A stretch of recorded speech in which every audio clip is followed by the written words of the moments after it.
20h sur les antennes de Spectrum Télévision. Mesdames, bonsoir, monsieur, bonsoir et merci d'être avec nous. C'est le journal, d'abord les titres. CHAN 2021, le Premier ministre chef du gouvernement évalue l'état des infrastructures dans la ville de Douala. Joseph John Goutin ainsi effectue une descente au complexe sportif de Japoma et au stade de la réunification de Bépanda. Un mois du coup d'envoi du championnat d'Afrique des Nations. Le chef du gouvernement se dit satisfait. Le 20h fait la lumière sur cette visite. Et puis, vie des partis politiques. Le désormais célèbre militant du PCRN, Joseph Espoir Billon, suspendu de toute activité du parti jusqu'à nouvel ordre. L'homme qui, à l'issue des régionales du 6 décembre dernier, avait salué l'appel au boycott de Maurice Kamto, paye ainsi le prix de cette sortie, remettant en question la position officielle de son parti. À suivre dans ce 20h la quintessence du communiqué qui suspend temporairement le 6e adjoint au maire de Douala, 5e. Et puis une note d'humour dans ce 20h, le syndicat prend d'assaut le Cameroun. Après la Côte d'Ivoire, le mouvement qui fixe les frais de transport à remettre par les garçons aux filles lors d'un rendez-vous divise joyeusement sur la toile. Ce sera 2000 francs CFA. Encore faut-il répondre à certains critères. Voilà pour les titres. Mesdames, bonsoir, monsieur, bonsoir et merci d'être avec nous 20h sur les antennes de Spectrum Télévision, c'est le journal. La population de Douala a appelé à assister massivement aux rencontres qui se joueront dans les stades de la capitale économique du Cameroun. Le Premier ministre, chef du gouvernement, a visité ce jour les infrastructures sportives devant accueillir le CHAN et la CAN au Cameroun. Satisfaction générale du chef du gouvernement, Orient Duncan. Première escale, stade de Japoma. Il n'y a pas de problème pour l'arrosage. Écoutez, moi je crois que c'est excellent avec le temps. Déjà, c'est très bien. D'une oreille furtive, on peut entendre que tout est fin prêt ici. L'heure est davantage à la maintenance. Joseph John Goutin dans la ville de Douala, le Premier ministre est venu visiter les infrastructures sportives devant accueillir prochainement le championnat d'Afrique des Nations et la Coupe d'Afrique des Nations. I wish to say that after visiting the stadiums in Japoma, après avoir visité les stades de Japoma et de la réunification, je voudrais dire que je suis vraiment fier de ces réalisations faites par le Cameroun ces dernières années.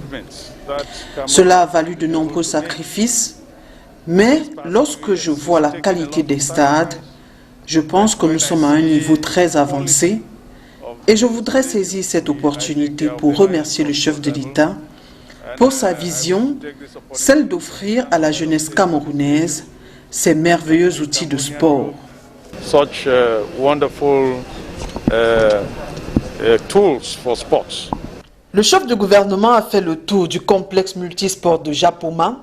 Ici, gradins, vestiaires, salle de presse. À partir d'ici, ils font toutes les applications liées à la profession de journaliste sans qu'ils soient obligés de venir avec du matériel supplémentaire. Donc ils font montage vidéo, montage presse et ils envoient à partir d'ici à leur siège.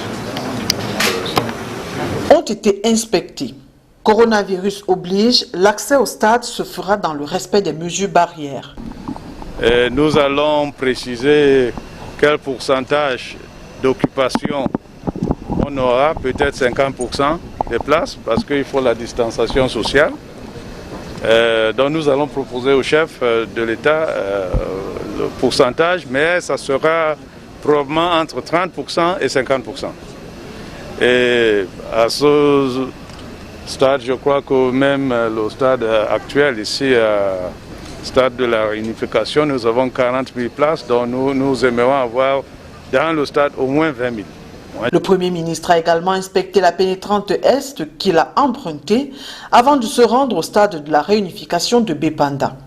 Tout est également fin prêt ici. Les populations sont d'ailleurs invitées à venir au stade encourager leur équipe, mais gare aux personnes mal intentionnées.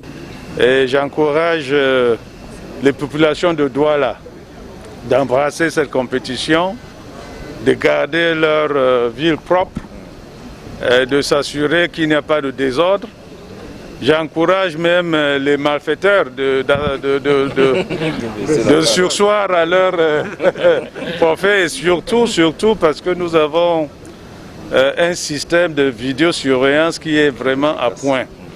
Quelqu'un qui met la main dans la poche de l'autre Même à 1 km, on va le déterminer. C'est très content que Joseph Dione Gouté termine sa visite et entend rendre compte au président de la République. Réforme de la gestion des finances publiques au Cameroun. Le ministre des Finances a présidé ce jour à Yaoundé la 8e session du comité de pilotage de la plateforme de dialogue sur les réformes des finances publiques. Les travaux qui ont regroupé divers experts ont entre autres permis de tracer les perspectives pour les années à venir. Nous y reviendrons. Le budget de la ville de Douala pour l'exercice 2021 s'équilibre en recettes et en dépenses à la somme de 56 milliards et 800 millions de francs CFA. La priorité sera mise par la mairie de la ville sur l'amélioration de la mobilité urbaine dans la cité économique. Le dit budget a été présenté, voté et adopté ce 14 décembre 2020 au cours d'une session ordinaire. Je vous propose d'écouter Roger Bassadiné, il est le maire de la ville de Douala. 2021 que nous venons de voter, d'adopter, s'inscrit en hausse par rapport au collectif. Nous sommes à pratiquement 56 milliards. C'est un budget ambitieux, un budget qui doit nous permettre d'améliorer le cadre de vie des habitants pour ce qui concerne la mobilité urbaine, le confort des routes, l'éclairage public et les enlèvements d'ordures. Donc il faut que ce budget nous permette d'avancer, mais aussi de construire les infrastructures dont la ville a besoin. Et la ville a besoin de beaucoup d'infrastructures. Si nous voulons éviter les embouteillages, nous devons essayer de réfléchir et de projeter la ville de Douala sur les 20-25 prochaines années. Et vous verrez quelle est l'ampleur des besoins. Donc c'est un budget de, je dirais, pas de combat, mais un budget de performance, un budget d'ambition pour notre ville. On renforcer les effectifs de la police pour que les amendes soient appliquées sans faiblesse, mais nous allons également faire en sorte que les citoyens de la ville participent à ce travail, parce que nous ne pouvons pas mettre un policier derrière chaque citoyen. Nous devons faire en sorte que les citoyens eux-mêmes assurent la propreté de leur ville, que les citoyens eux-mêmes assurent la sécurité de leur ville, que les citoyens eux-mêmes assurent la beauté des parcs et jardins qui sont faits. C'est à eux-mêmes de prendre cela en charge. 2021 que nous venons de voter. Toujours à Douala, l'hôpital La Cantini de Douala bénéficie d'adduction d'eau dans ses blocs opératoires. Le projet est le fruit de la coopération entre les collectivités territoriales de Bordeaux, c'est en France, et les collectivités territoriales de Douala, c'est ici au Cameroun. Plus de détails dans ce reportage que signe Inès Pangan. Ce 15 décembre 2020, à l'hôpital La Quintini de Douala, c'est la matérialisation du volet santé de la coopération entre la ville de Bordeaux en France et celle de Douala au Cameroun. Il y a des liens existants entre le CHU de Bordeaux, il y a un certain nombre d'équipes médicales et les équipes médicales ici de Douala. Donc il nous a semblé tout à fait naturel pour la collectivité d'accompagner ces partenariats entre des structures publiques, parapubliques et privées. Et donc en plus c'est une manière de décliner de manière très opérationnelle la coopération entre nos territoires avec des résultats, vous l'avez vu, très concrets et au bénéfice direct des habitants. Qu'elle vise premièrement à améliorer le taux de mortalité infantile. C'est pour ça que vous voyez toutes des actions dirigées vers la chirurgie et surtout la chirurgie pédiatrique. Ce qui est très important pour nous, parce qu'un pôle d'excellence en chirurgie pédiatrique, c'est quand même un complément important dans notre carte sanitaire.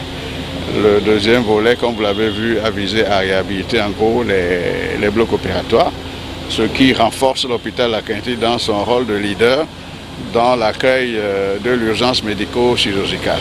Au-delà du bloc opératoire, ce projet d'adduction d'eau bénéficie à l'ensemble de la structure hospitalière.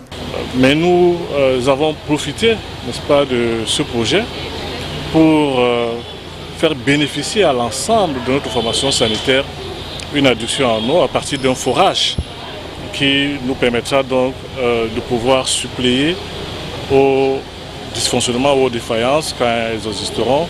En rappel, les relations entre les collectivités territoriales de Bordeaux et de Douala datent de 2016. Une collaboration qui a aidé à l'aménagement du quartier Makepe-Missoké dans l'arrondissement de Douala 5e. Et puis en politique, Joseph Espoir Billon interdit de prendre la parole au nom du PCRN dans les médias. C'est la substance d'un communiqué signé le 13 décembre, communiqué signé du coordonnateur départemental du parti dans le Vouri, Simplice Nioreux. La décision issue d'un conseil de discipline tenu en l'absence du 6e adjoint au maire de Douala 5e suspend également de façon temporaire le concerné des activités du parti dans le Vouri. On se souvient qu'à l'issue des régionales du 6 décembre dernier, Joseph Espoir Billon avait salué l'appel au boycott de Maurice Kamto et paie ainsi le prix de cette sortie, remettant en question la position officielle de son parti. Toujours en politique, nous sommes dans la phase du contentieux électoral après l'organisation de toute première élection régionale au Cameroun. C'était le 6 décembre dernier, vous le savez. Moins de 10 jours après ces élections, les partis politiques et les chefs traditionnels ne se bousculent pas aux portes pour déposer les requêtes. Jusqu'à hier, 3 requêtes seulement avaient été enregistrées à Yaoundé, c'est dans la région du centre, et à Ebolova, c'est dans la région du sud. Au lendemain de la publication des résultats des premières élections régionales, la phase du contentieux électoral est assez timide. Jusqu'à lundi 14 décembre, seulement 3 requêtes ont été introduites auprès des greffes des tribunaux administratifs des régions du pays, révèle le quotidien gouvernemental Cameroun Tribune dans sa parution du 15 décembre. Il s'agit notamment de 2 requêtes enregistrées par la juridiction administrative de Yaoundé. La première a été déposée par Sa Majesté Philippe Noah Olama, candidat dans la catégorie du commandement traditionnel dans le département d'Union et Sceaux. Celui-ci demande l'annulation partielle des élections dans cette circonscription à cause de plusieurs irrégularités qui ont entaché le vote, affirme-t-il. Toujours à Yaoundé, la deuxième requête a été introduite par un groupement de chefs traditionnels de 2e et 3e degré des Koudou. Ce groupement demande le rétablissement des droits d'électeurs violés par Election Cameroun et l'ECAM. La 3e requête dans cette phase du contentieux électoral a été enregistrée en fin de semaine dernière par le tribunal administratif d'Ebolova dans la région du Sud. Dans sa requête, Sa Majesté Estelle Victorine Amogoumven demande l'annulation partielle des élections dans la circonscription de l'Amvila. Affaire à suivre. Sécurité, le mois d'octobre 2020 aura été le plus violent et le plus sanglant sur l'éducation depuis le début de la crise dans le nord-ouest et le sud-ouest. C'est du moins ce que révèle le rapport mensuel du Bureau de coordination des affaires humanitaires de l'ONU OCHA Cameroun. Retour sur quelques grandes lignes de ce rapport dans ce reportage de Makedali Dinocham. Le mois d'octobre 2020 a été marqué par les attaques les plus violentes et les plus sanglantes contre l'éducation depuis le début de la crise dans les régions du nord-ouest et du sud-ouest. C'est ce qui ressort du rapport du mois de décembre, récemment publié par le Bureau de coordination des affaires humanitaires de l'ONU pour le Cameroun. L'organisme onusien fait notamment référence au massacre des enfants survenus dans une école à Kumba le 24 octobre dernier. Dans le même ordre d'idées, le Bureau de coordination des affaires humanitaires de l'ONU relève que près de 700 incidents de violence basés sur le genre ont été recensés dans les 2 régions actuellement en crise. Parmi ces actes de violence, les attaques dirigées contre les travailleurs humanitaires. Le rapport mentionne en outre l'enlèvement de plusieurs élèves d'un collège de Bamenda dans le nord-ouest alors que ceux-ci rentraient des classes. Autant de faits qui amènent l'ONU à s'inquiéter de la montée de la violence dans les régions du nord-ouest et du sud-ouest. Sur ce dernier point, l'on enregistre un fort taux de violence à Mbouy et dans la Mézam dans le nord-ouest par exemple. Pareil pour la Mémé, Fako et Boyo dans le sud-ouest, précise le rapport. Passons-nous à présent à ce phénomène qui prend de plus en plus d'ampleur dans notre société, le syndicat. Celui-ci se veut un mouvement fixant le montant des frais de taxi à remettre aux filles après chaque rendez-vous. Le montant est fixé à 2000 francs CFA. Oriane Danquin. C'est la coqueluche du moment, le billet rose, ou 2 billets de 1000 francs. De toutes les façons, quelle que soit la coupure, le montant ne doit pas excéder 2000 francs CFA. Ce sont là les frais de taxi pour les filles. Ainsi en a décidé le ministère du Transport syndical. Des sources masculines, la gente est en colère, les filles coûtent trop cher. Ne vous me prenez pas, il n'est pas question de la personne, volet humain.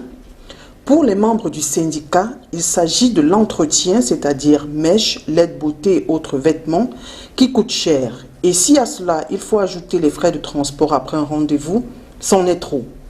Face à ce qu'ils considèrent comme un fléau, il faut faire un front. Les filles doivent donc se tailler les cheveux et n'auront désormais plus que 2000 francs CFA de transport. Le phénomène a le vent en poupe sur les réseaux sociaux où causeries quotidiennes tournent désormais autour des expressions clés telles que syndicat ou 2000 francs. Le syndicat, pour se montrer plus sérieux, annonce des sanctions pour tout dissident. Parmi ceux-ci, les sugar daddy qui, eux, sont prêts à claquer de sommes impressionnantes pour des filles beaucoup plus jeunes qu'eux. Caillou dans la chaussure du syndicat, une brigade est sur pied pour traquer tous les contrevenants. Aujourd'hui, le syndicat s'invite aux différentes activités de la société. Des transferts d'argent sont rejetés parce que ne respectant pas le mot d'ordre, des compagnies de téléphonie mobile qui seraient partisanes, des politiques à qui l'on attribue l'adhésion au mouvement, sans compter la presse, qui est mêlée au jeu. Titres de presse, présentation des journaux locaux et internationaux ont menu des activités du syndicat. Ces présentatrices, de même que la journaliste qui fait cet élément, doivent, selon le syndicat, s'attendre à recevoir 2000 francs CFA. Seulement voilà, ce sont des travailleuses et n'en ont pas besoin. Le phénomène de syndicat qui aurait pour origine la Côte d'Ivoire a et heurte certaines femmes et même des hommes. Il est important de comprendre que le mouvement vise davantage à s'amuser. Il faut se décrisper en cette fin d'année. Une année 2020, comme qui dirait, a été de toutes les émotions. Et il faut dire, Oriane Donquin, que la riposte se fait déjà sentir chez ces dames. C'est avec cette note d'humour que nous mettons un terme à ce journal, mesdames et messieurs. Merci de nous avoir suivis. On se retrouve dès demain 20h sur les antennes de Spectrum Télévision, si bien sûr Dieu le veut. Bonsoir.